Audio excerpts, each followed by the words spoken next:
अधिवक्ता इंतजारुल हक अपने दो मासूम बच्चों को दीनी तालीम दिलाना चाहते थे। यही कारण था कि उन्होंने पास ही के एक मस्जिद के इमाम को अपने बच्चों को उर्दू और अरबी पढ़ाने की दावत दी। सिलसिला तालीम के लिए हाफिज नदीम अब उनके घर आने जाने लगा, मगर उस वक्त इंतजारुल हक कहाँ ही ये जानते होंगे कि उनका ये फैसला एक खौफनाक मोड़ लेने जा रहा है।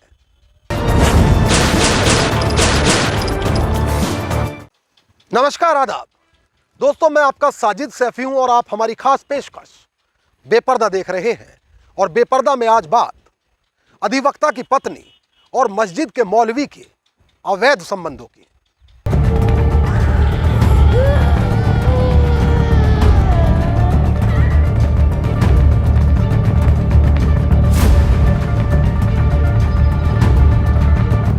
तारीख 15 अक्टूबर 2022, वक्त सुबह के करीब 6 बजे। स्थान यूपी के बहराइच जिले का दरगाह थाना इलाका। यहां नुसरत जहां नामक एक महिला द्वारा पुलिस को फोन किया जाता है और जैसे ही फोन उठता है वह जोर जोर से रोने लगती है।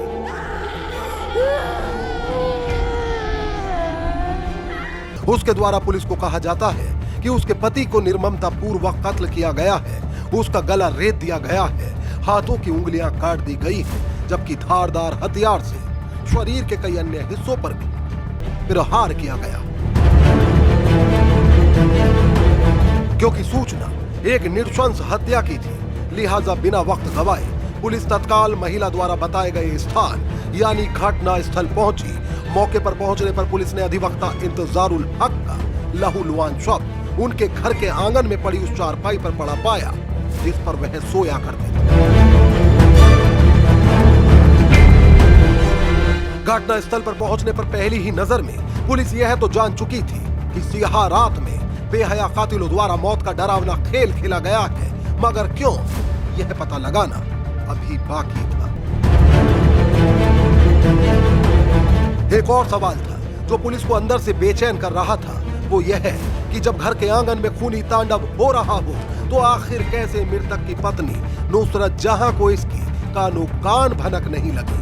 खैर, ऐसे कई बुनियादी सवालों के जवाब पुलिस को जल्द मिलने वाले थे, मगर उससे पहले आप जान लीजिए कि इंतजारुल हक बहराइच की दीवानी कोर्ट में बतौर वकील प्रैक्टिस करते थे, जबकि वो दरगाह थाना क्षेत्र में सलारगंज मोहल्ले की जमील कॉलोनी में अपनी पत्नी नुसरत और दो मासूम बच्चों के साथ रहते थे। उनका घर सुख सुविधाओं से पूरी तरह लैस था और अब वह अपने बच्चों को हिंदी इंग्लिश के साथ दीनी तालीम यानी उर्दू अरबी भी पढ़ाना चाहते थे।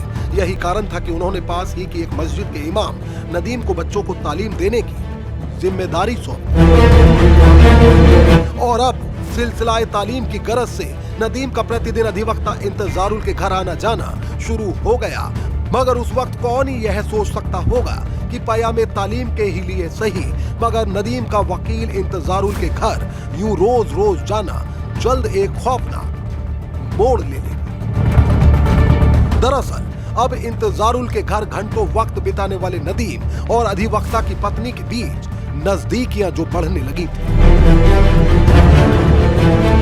कहा जाता है कि हाफिज नदीम जब अधिवक्ता इंतजारुल हक के घर उनके बच्चों को दीनी तालीम देने जाया करता था तो उस वक्त बच्चों के अलावा फकत उनकी मां यानी अधिवक्ता की पत्नी नुसरत जहां भी घर में मौजूद हुआ करती थी।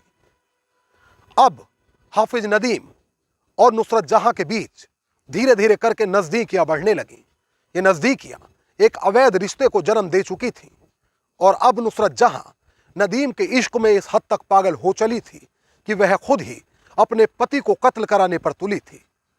बाकायदा उस कत्ल के लिए एक योजना तैयार की गई और योजनाबद्ध तरीके से नदीम ने अपने एक दोस्त के साथ मिलकर अधिवक्ता इंतजारुल हक को कत्ल कर दिया। कहा जाता है कि जिस वक्त इस सनसनीखेज वारदात को अंजाम दिया जा रहा था तो नुसरत जहां इस पूरी वारदात में मौजूद रहकर मौत का नंगा नाच देख रही थी।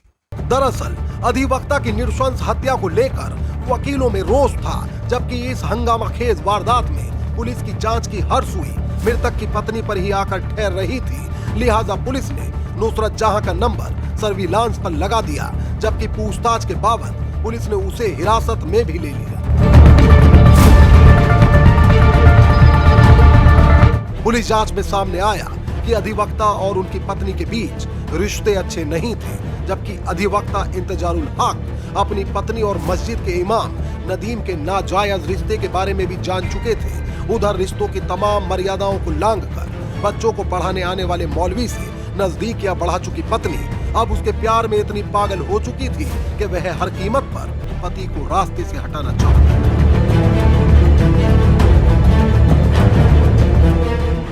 पुलिस ने सर्विलांस की मदद से यह भी जान पाया कि पूरे मामले में खूनी इबारत मृतक की खुद की पत्नी नुसरत जहां द्वारा ही लिखी गई थी, जबकि कत्ल की इस सनसनीखेज वारदात को अंजाम देने के लिए नदीम ने अपने एक अन्य दोस्त को भी शामिल किया। कत्ल की स्क्रिप्ट लिखी जा चुकी थी, मोहरे अपनी अपनी जगह सेट कर दिए गए थे और अब वक्त उसे अमली जामा पहनाने का। कत्ल की तारीख 14 अक्टूबर की रात तय हुई और बस फिर क्या था, नदीम और उसका साथी चाकू और लोहे की रॉड लेकर देर रात दीवार कूदकर इंतजारुल के घर में घुस आए, जबकि उनके द्वारा गहरी नींद सो रहे इंतजारुल पर कई घातक वार किए गए। कई मीडिया रिपोर्ट्स में तो यहां तक दावा किया जाता है कि कत्ल की इस पूरी वारदात के दौरान नुसरत जहां यानी मृतक अधिवक्ता की पत्नी वहीं खड़े रहकर मौत का नंगा नाच देख रही थी।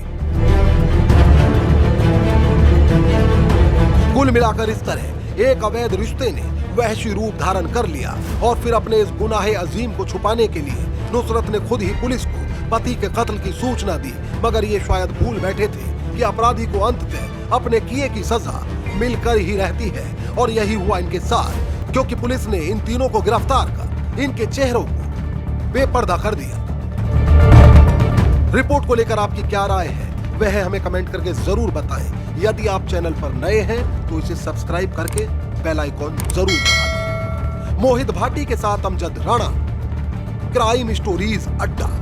तो दोस्तों, फिलवक्त मुझे दीजिए इजाजत, लेकिन यदि आप क्राइम स्टोरीज अड्डा पर बेपर्दा के और भी एपिसोड्स देखना चाहते हैं तो हमारे चैनल को तुरंत सब्सक्राइब कर दीजिए, बेल आइकॉन दबा दीजिए। इस रिपोर्ट को लेकर आपकी क्या राय है वह हमें कमेंट करके जरूर बताएं। यदि आप चाहते हैं कि हमारे एपिसोड्स की सीरीज आगे जारी रहे तो हमें सपोर्ट करिए, हमारे वीडियोस को ज्यादा से ज्यादा लाइक और शेयर करिए। एक नई कहानी के साथ हमारी आपसे फिर होगी मुलाकात और क्राइम स्टोरीज अड्डा पर फिर एक नया चेहरा होगा बेपर्दा। तब तक के लिए आदाब, नमस्कार, जय हिंद।